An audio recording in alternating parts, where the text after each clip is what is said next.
Hi sis, ayan. So inaanyayahan ko po kayong tumakbo. Oo, this coming Saturday na yan mga kasisa. Isang tulog na lang. Oo. Diyan pong event sa may Tomas Morato at tumakbo sa Pride Run 2026. So inaanyayahan ko po yung mga Rainbow Runners. O yan mga kasis. So ito na po yung aking beat number.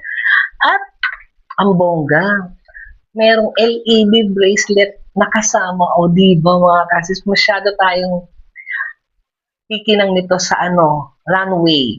At ito na yung ating singlet. Ayan. Ang ganda ng singlet mga kasis. Quezon City Pride Run. Run with Pride.